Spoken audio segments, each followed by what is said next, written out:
Welcome, nutritionradio.org listeners. This is Lonnie Lowry, university nutrition professor of over 20 years and podcast host of long-running shows like Iron Radio. Come on in.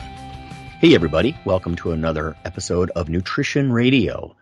We have a new guest host this month, and we're going to talk about some cool stuff that Anthony is bringing to the table. So, Anthony, maybe just a sentence or two about yourself? Yeah, good morning, everybody. My name is Anthony Fleck. I am not an industry expert. I am just a fitness and nutrition enthusiast. I've been weightlifting pretty consistently and eating well for the past 15 or so years, and it's just kind of been my biggest passion over that time period. So I'm excited to be here today. Awesome. And everybody, I don't want Anthony to undersell himself. He has a background in biology. He understands how life works, how physiology works, and that kind of thing. So, okay. Now, we have 4 topics today, and I like to kind of get it out in the beginning so people can decide if they want to stick around. We're going to talk about, in the food trends, the golden age of protein question, right? Are we in it? Is the pendulum going to swing back? How much do people like protein? Are they finally getting on board with, hey, let's not demonize this stuff anymore? Because when I was young, there was quite a bit of that, especially even my dietitian colleagues.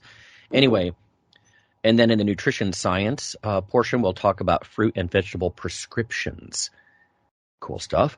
In the weight management, we're going to talk about add, don't subtract, as far as a tip on how to get the mindset here. And then finally, we're going to talk about a recipe that involves lasagna. So if you like that kind of stuff, stick around. All right. So starting off with section 1 in our food trends. Market news, food and fitness trends.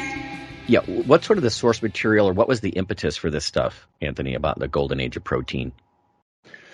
Well, what got me thinking about this is first conversations that I've heard on Nutrition Radio and on Iron Radio talking about how difficult it was to access protein back in the day, as well as how it's been demonized, how folks have thought, it's going to ruin your kidneys, it's not good for you, et cetera, et cetera. Yeah. And it got me thinking about how food trends change and how people put weight on different nutrients and different diets over time. We've seen the craze of the low fat, low cholesterol days, and we've seen then Atkins come in and focus more on lower carb, and we see carnivore and other higher protein diets really in the mainstream now, where you see the general population is, in my experience, at least in my bubble, pretty accepting of a higher protein diet. You're seeing it advertised on the front of food packaging and all that. Mm-hmm. And just like I think 2 weeks ago, Lonnie covered some of the companies now that are letting you custom mix your own protein powders.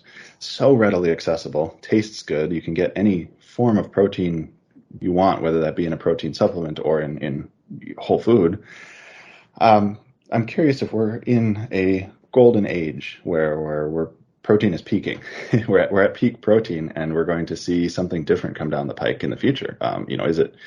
Is it naive to think that this will be the trend forever, that we've settled on the perfect thing? High protein is best.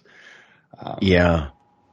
No, I can see why you might think the pendulum would swing. Man, I've lived through that stuff. Fat's good, fat's bad, carbs good, carbs bad. I'm glad that protein is getting more accepted. You said in your bubble, did you say you had some evidence about how people are looking at it then? Or yes. So I went out there a little bit and looked, and what I found was some surveys run by a group called Food Insight. So I'm not sure how accurate at all, but it looks like they studied quite a number of people, and they say that about 62% of Americans are seeking out protein specifically. So they're actually going out there to seek protein, and then drilling down to the different age groups, I thought it was really interesting. Baby boomers are at like 70%. Baby boomers had the highest likelihood to go out and actively seek protein, followed by Gen X at 58% and millennials at 55%. Do you think there's a reason that as you get younger, it's slightly less? I'm curious if maybe influence of vegan or vegetarian diets, or even perhaps, I know there's been a lot made of the environmental impact of factory farms and big meat. True. And I wonder if maybe younger folks are a little more, paying a little more attention to that sort of thing. I'm not sure. Hmm. Yeah. Yeah, that's a good point. I do think that probably influences, or at least what I've seen in politics and some of the commentaries, and I've seen that younger people are more globally conscious, right? Like Hmm. I remember being a kid in the 70s and people weren't talking about the environment that much. Some, but not like now, and they have a reason to be. So I can understand the whole sustainability thing. I know in Nutrition Radio in season 1, we talked about a little bit about drivers, and I think some of these market firms, it's a good point you made, like how accurate really is this? But you kind of have to take it for face value. I mean, there are some big ones, Mordor, and there's a couple of these different groups. I think it's funny because I'm a Tolkien fan, but some of these groups, probably do have their fingers on the pulse because it behooves them to do it, and you can get some of this information for free, and some they sell to like, big food companies and that kind of stuff. But when you talked about how we reached peak protein, I think there are probably two trends that are coming down the pike that still may improve this. And one of them does address the sustainability, and that's mycoproteins, MYCO, fungal proteins.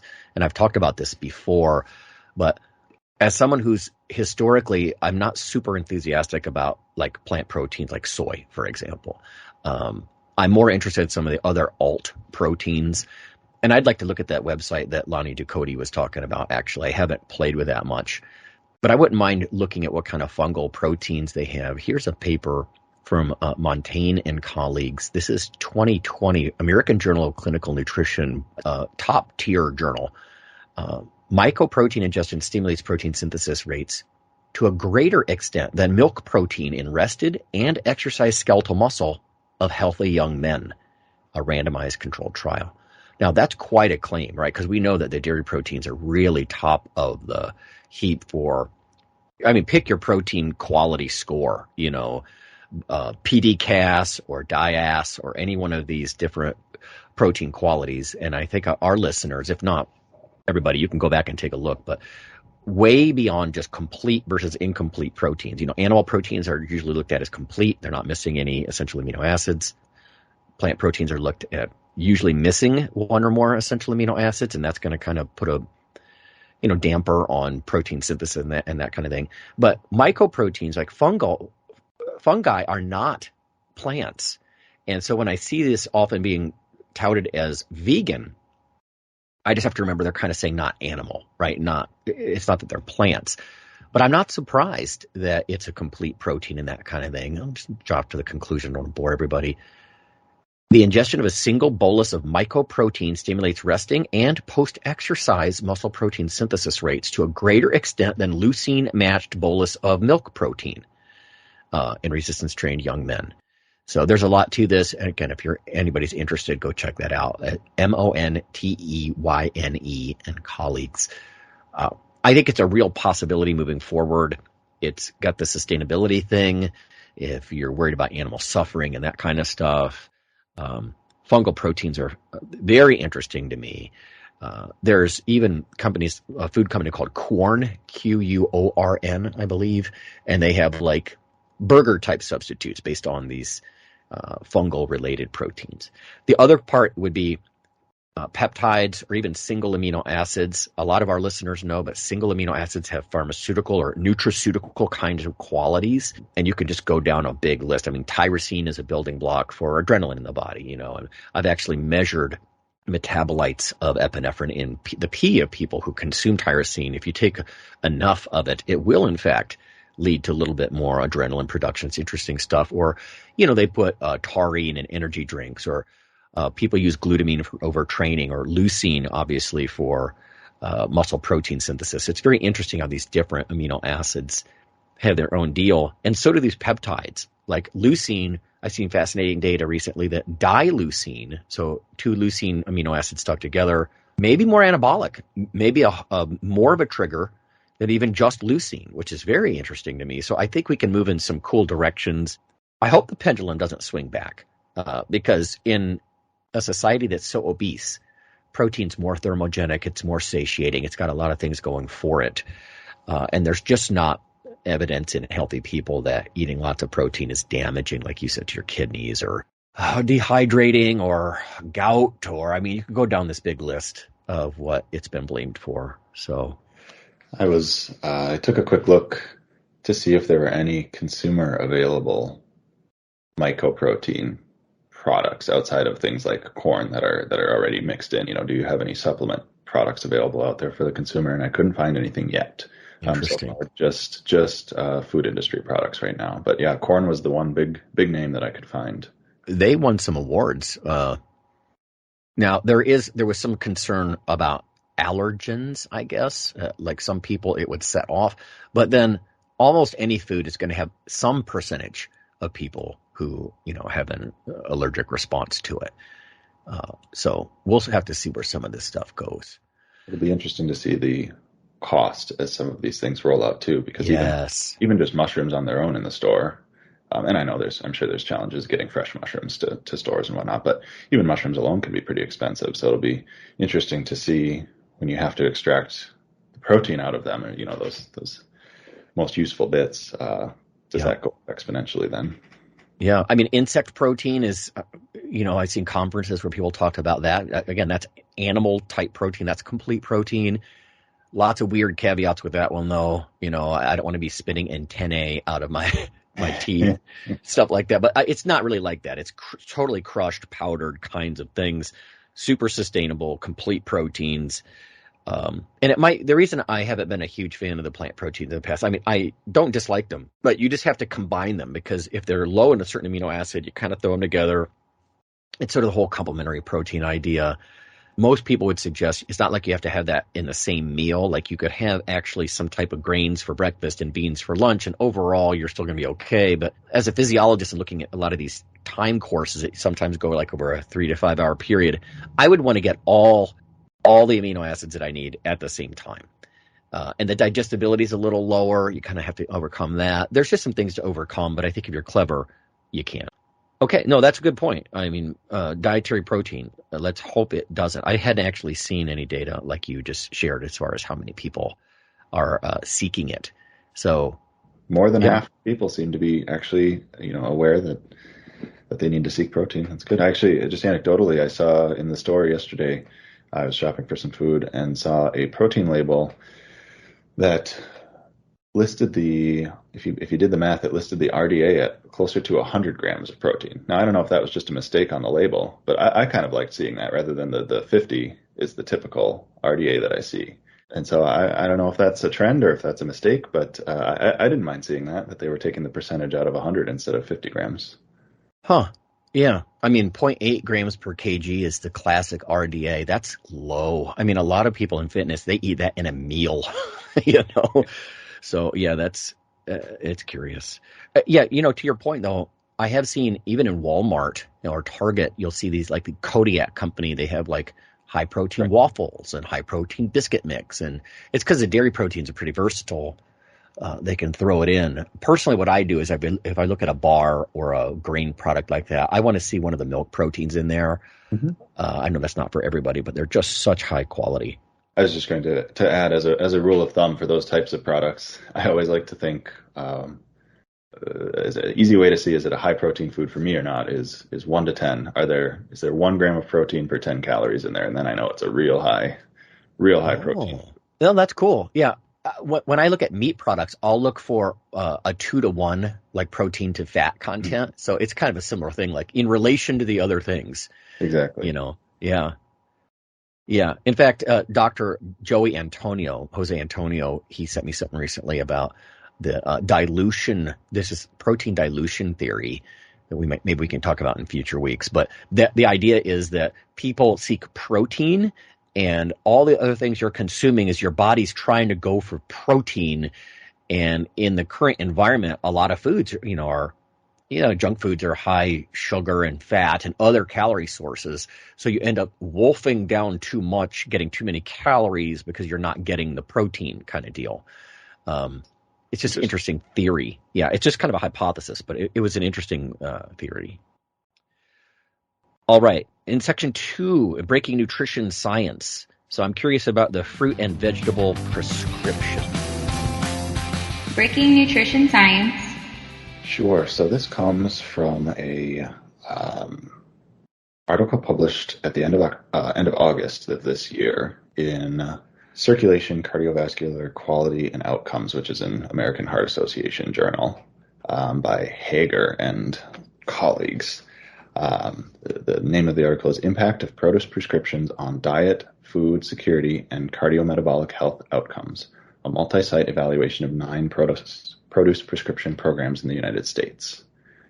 So in this study, and I'll come back and add some caveats in a bit here, they looked at 9 different produce prescription programs across 12 different states in the last 8 or so years, where these programs will provide a bit of a stipend for folks that are, have health risk factors, and especially in like low income areas, to encourage them to go out and get fruits and vegetables and add those to their diet. And they also include typically some sort of like an education component as well in these programs.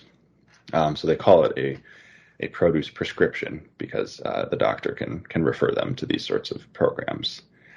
And they tracked, not just the consumption of fruits and veg, but also then some health markers as well. So they also tracked A1C, hemoglobin A1C, they tracked blood pressure, and they tracked BMI as well. And so in this study, they found that adults with glycated hemoglobin, that score declined by 0.29% age points, which is something I'm unfamiliar with that measurement. They also found that hypertension, the systolic blood pressure, decreased by a little over 8 millimeters of mercury, and diastolic by about 5 millimeters of mercury. And then BMI decreased by about 0.36, so pretty small, but still a BMI change. Oh, and all of that on top of the fact that they saw about a little less than a cup of fruit and veg intake increase before or after the intervention.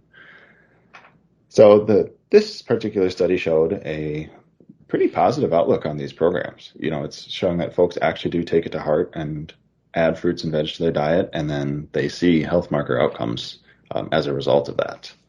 The caveats I mentioned before, one is they did not have any sort of a control group along here. This was just a look back on data that had been gathered from program participants, so they don't know, was it the actual intervention that did it? There was no control to say that it was for sure. And then also, from what I understand, reading the article, the organization that runs these prescription programs was pretty heavily involved. So they're the ones that gathered the data. And then they approached the researchers, which were part of the Kaiser Permanente health system. And so they approached the researchers to put together the data into this paper. So a little bit of a conflict of interest there. But, all that said, giving them the benefit of the doubt, it's pretty interesting results. Yeah, it is. It kind of emphasizes 2 things for me. One is like in society, I've talked about before how like Americans get more antioxidants from coffee than they do from fruits and veg.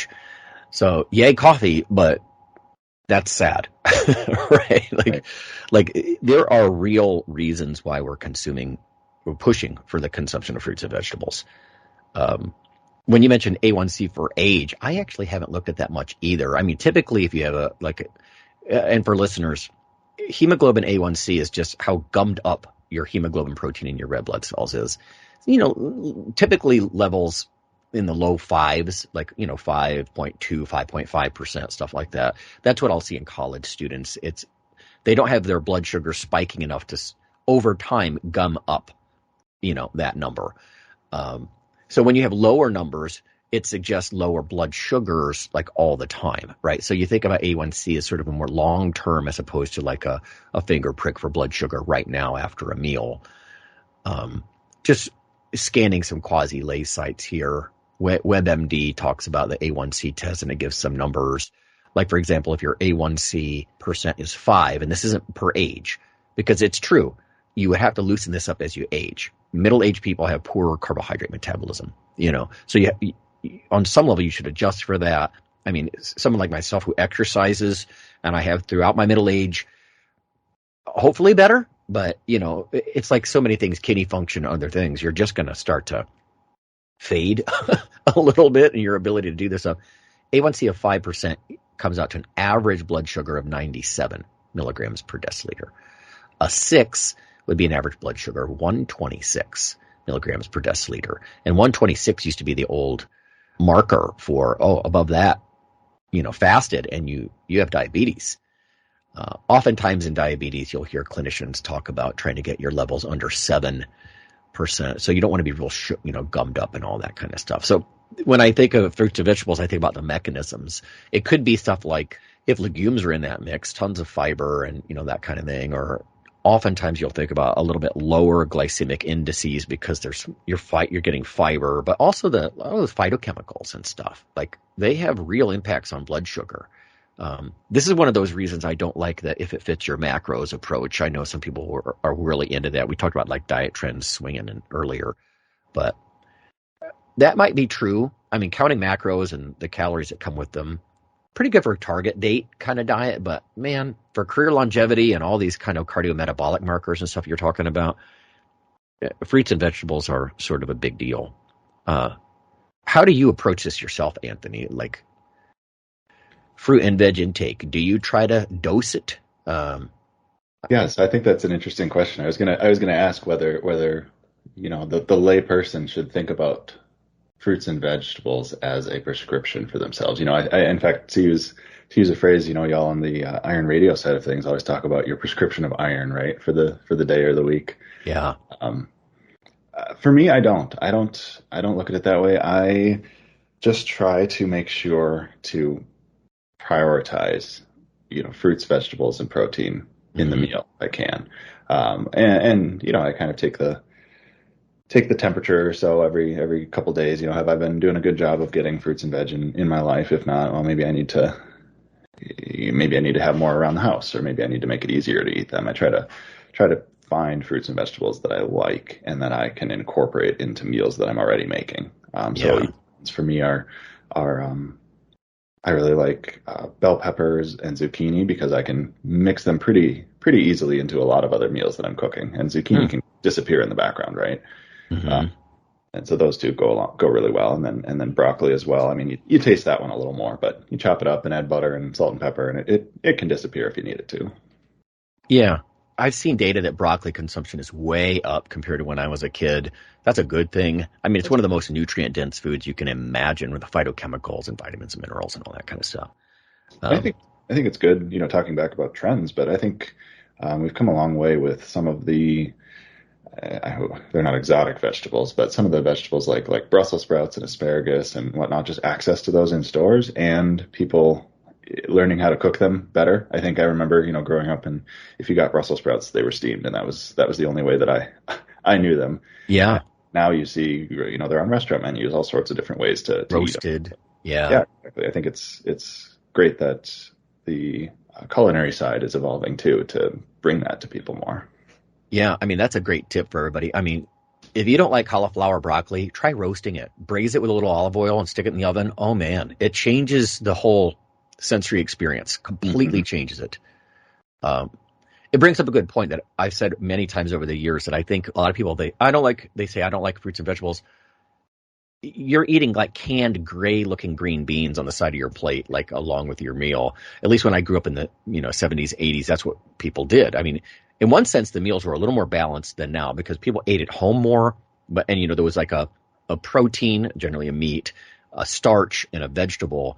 But that vegetable was something you sometimes have to choke down. My mom used to she would make me eat like iceberg lettuce with tomatoes and cucumbers, and I wouldn't do it. I just don't like raw tomatoes and cucumbers. I just don't. I know I should, at least the tomatoes. I would eat tomato products, by the way. Anyway, I have all kinds of funny stories about trying to sneak the food to my buddies because, I wanted to go out and play Nerf football and stuff, and I couldn't do it until I made my, salad disappear. But anyway, yeah, there's so many fruits and vegetables, so many ways to prepare them. It's good advice, and I know that's something that Lonnie Ducote was talking about as well. It's like, man, find something you like. If you can find something you like, you're good.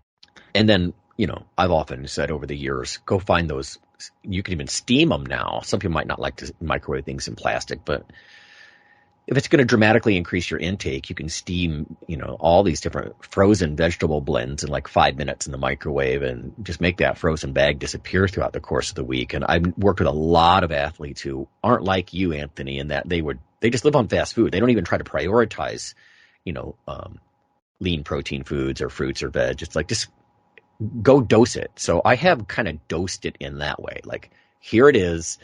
Here's a 1 pound bag. Make it disappear this week. That's as much as I can ask. I don't care if you put cheese on it, like you said, you put butter or garlic. I don't care how you consume it. You have almost zero fruit and vegetable intake.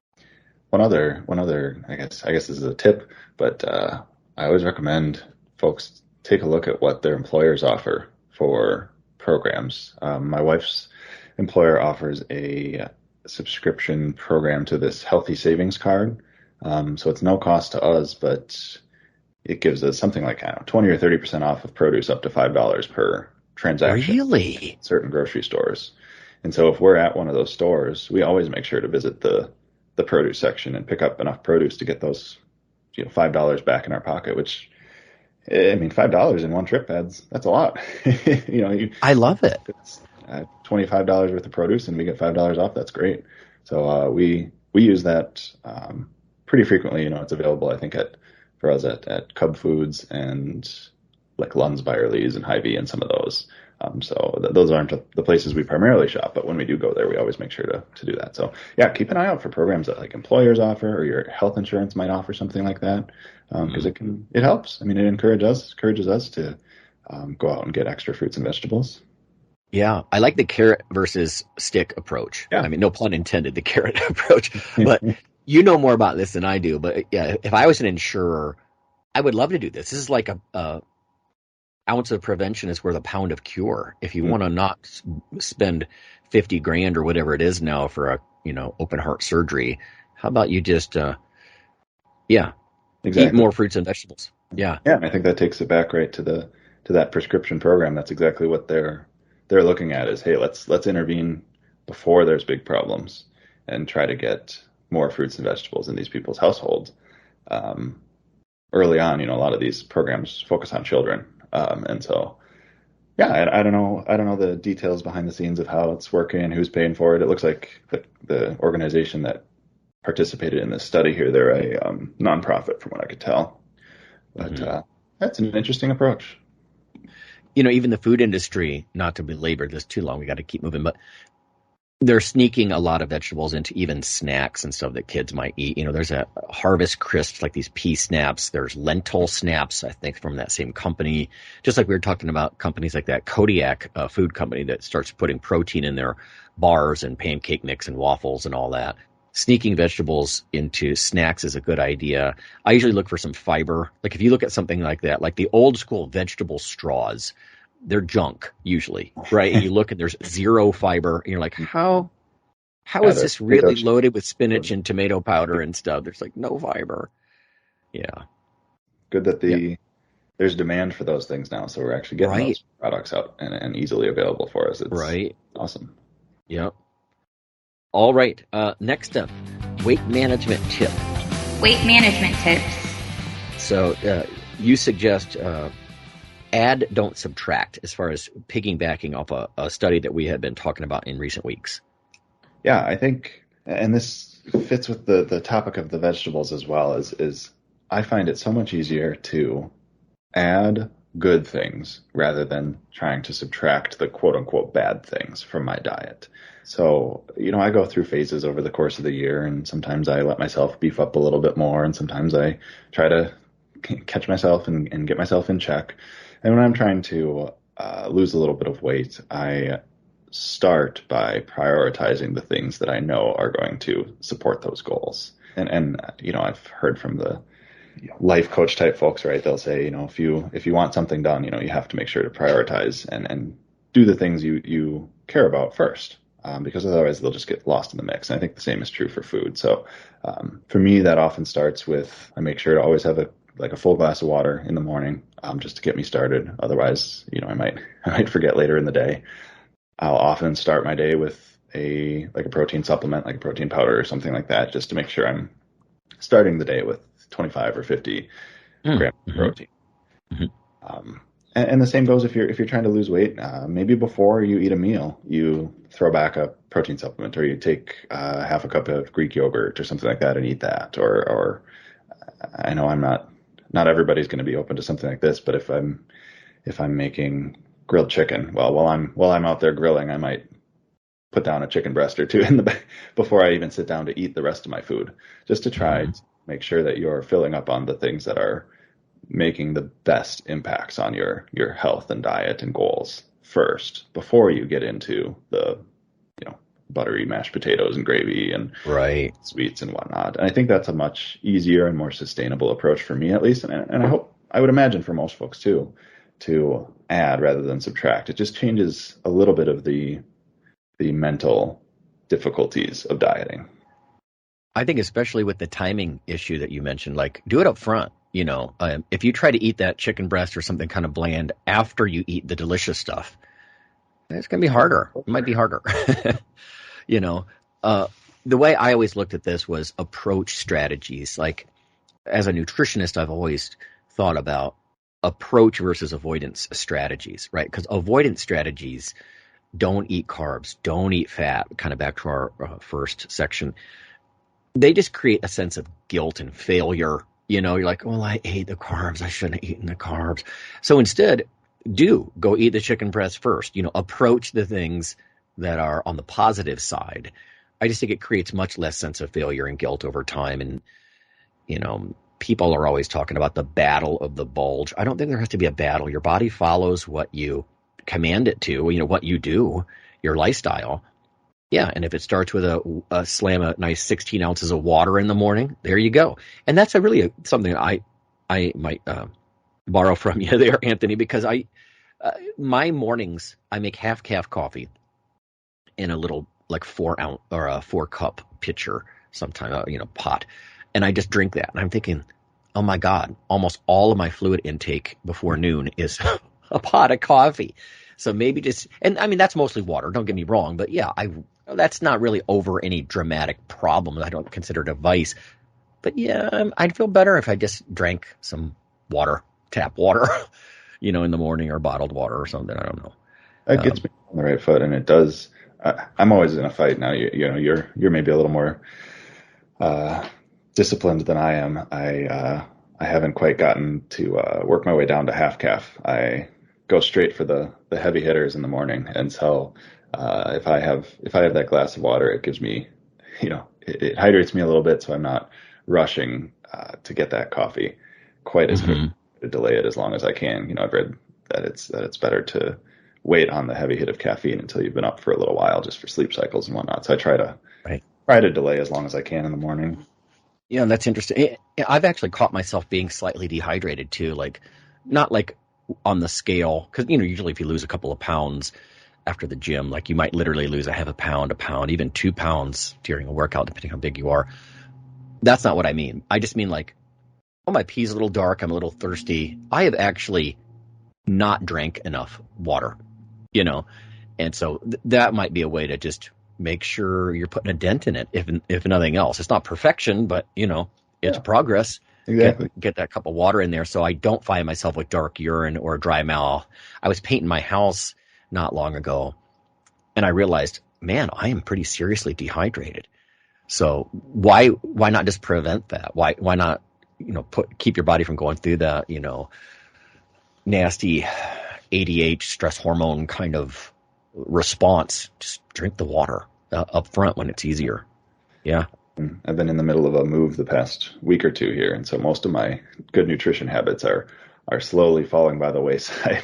Yeah. And that's one that's so easy that I can maintain that, no matter where I am, if I'm traveling or in the middle of a move. As long as I have access to fresh water, I can do that. That's a good point. I mean, living in the U.S., I would think almost any developed country, you're probably good there. Yeah, exactly. It's available. It's more or less free. Yeah, low barrier to entry, right there. Exactly. All right, and then so that's going to bring us to section 4, which is our recipe. Rant, product review, or recipes.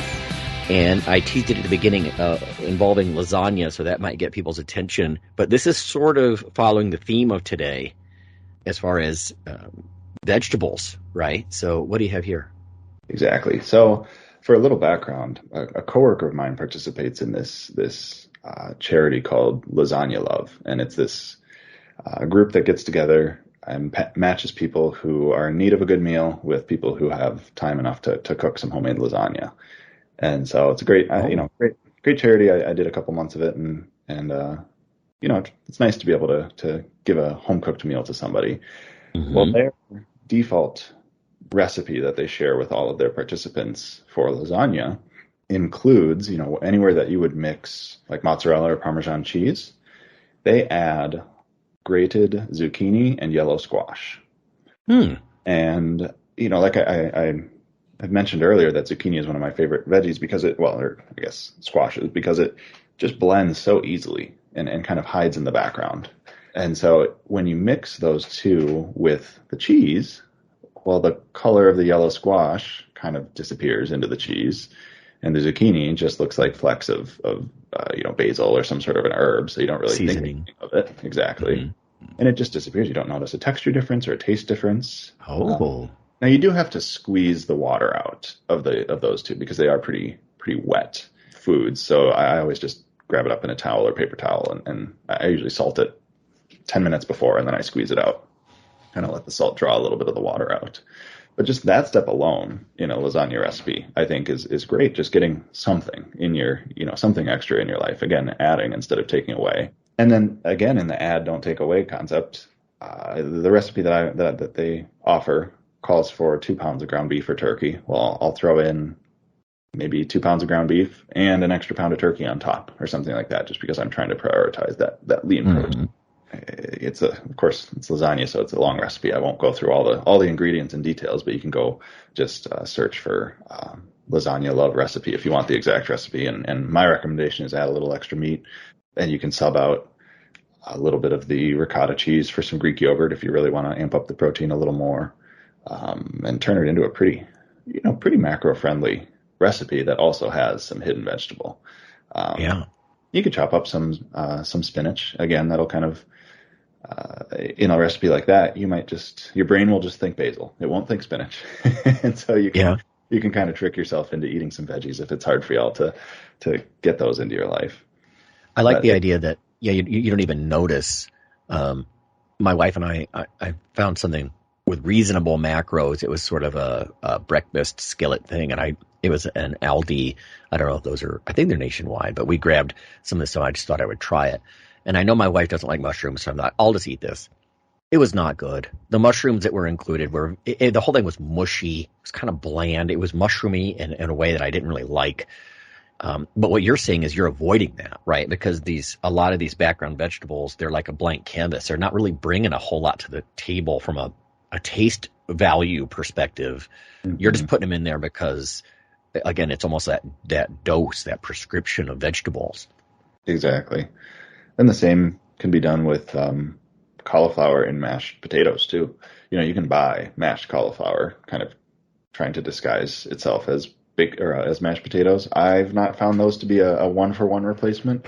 No, but I'll make my mashed potatoes and throw in half a head of cauliflower, cooked cauliflower while I'm doing it, and just boil the cauliflower right while I'm boiling the potatoes. And again, it just if you make 50% or more of the mix real potato, well, there you go. You're getting 40% of it is cauliflower or whatever you decide to throw in there. Yeah, it's a good tip. I used to have a phrase I used with a lot of the university athletes when I was a sports nutritionist, and I would call it the 1-for-1 rule. Like, I'm not saying go eat just a dry piece of chicken, but if you go to somewhere like McDonald's and you're going to get a burger, eat a grilled chicken sandwich first. Then that. I mean, I know there's cost prohibitions and all that kind of stuff here, but it's kind of what you're saying is like, if you go too far, it's kind of gross. Like, I don't want to eat just just cauliflower either. But yeah, you mix it in with your actual mashed potatoes. That's kind of that 1-for-1 rule, at least on an ingredient level. You're like, oh, that's not that bad. Or when I would play with alt flours in my pancakes, you just can't overdo it. If you put too much white bean flour in your pancakes, they're going to be nasty. So you have to just, what's the percentage that you get away with mixing in, Right. And I think the key is those little percentages over a long span of time add up. If you just do it once, it doesn't really count for much. But if you're thinking as you make your recipes, take the recipes you're used to working with and look for places where you can add things. And I know it takes a little bit of cooking know-how to make substitutions, but it's pretty easy. And there's a lot of resources out there online or on YouTube. There's a lot of folks that are putting out content like that. Yeah. Makes it really easy to come up with ideas. And I think if we err on the side of conservatism as far as don't overdo it, because when I was younger, I'm like, yeah, protein in my pancakes, I'm going to make it 50-50. Nope. They scorch. They're impossible to make, Sure. Yeah, but if you err on the side of conservative, put in like half as much as you think you want to, and then play with it. Yeah, because you're right. I mean, you make recipes.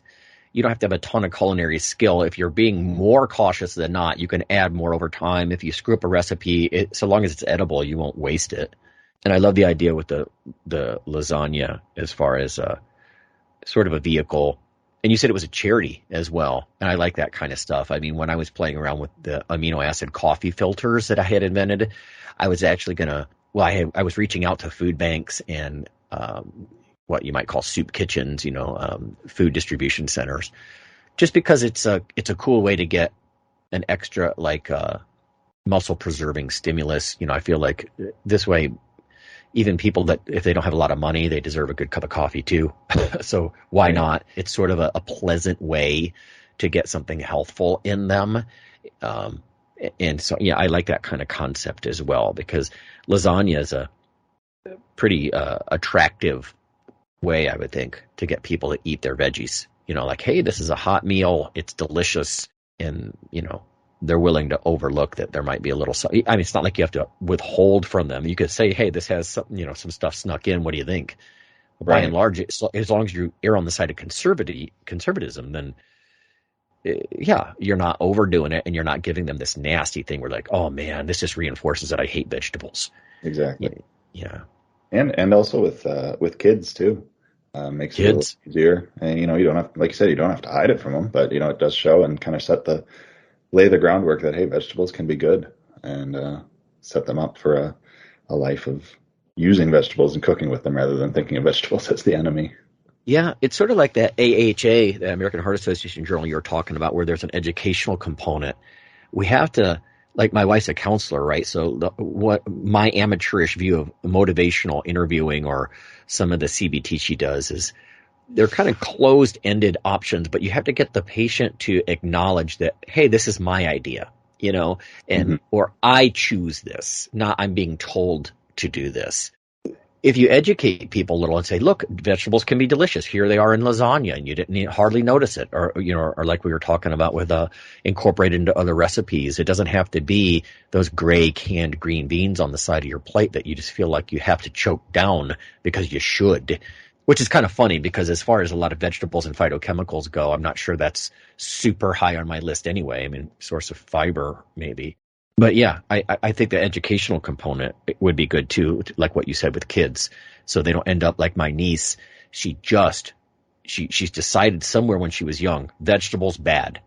It's like, well, it's probably the way she was introduced to vegetables, and there's tens of thousands of different kinds. I love to point to some of the Mediterranean stuff, like I was at a conference once, they served this Mediterranean stir fry, and I've made it ever since. And I put recipes online and everything because yes, it had pasta, but it was loaded with, sun-dried tomatoes, and there was some broccoli in there and artichoke hearts and things that you don't normally consume here in the U.S. as far as a vegetable.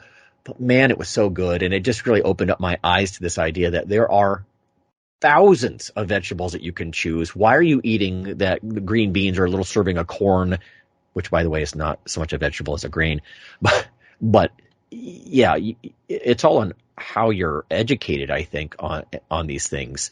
And maybe to our point earlier about a youthful generation and sort of the Gen Z folks, they might be more open to this because they're like, you know what, I almost have to do this for the planet. I have to think about eating for more than just myself. Okay. There's lots of ways to do that, as opposed to what traditionally has been done at the dinner table, you know. Yeah, that's true. Okay. All right. Well, that's going to be it for today, everybody. We'll have Anthony back throughout the month of October. This will be cool. It's fun to get some of these ideas that I certainly wouldn't think of. And, you know, I've even worked with food companies. We've talked about this a few times. And sometimes they'll have like a half a dozen scientists come up with all their ideas. Why not ask, like crowdsource? Because people are going to come up with good stuff for discussion and, you know, spark ideas and all that kind of stuff. So thanks for being on. And I guess I'll see you again next week, everybody.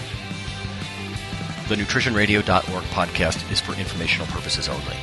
If you're interested in starting a diet or exercise program, check with your physician, nutritionist, or qualified exercise physiologist in order to make the progress that you need.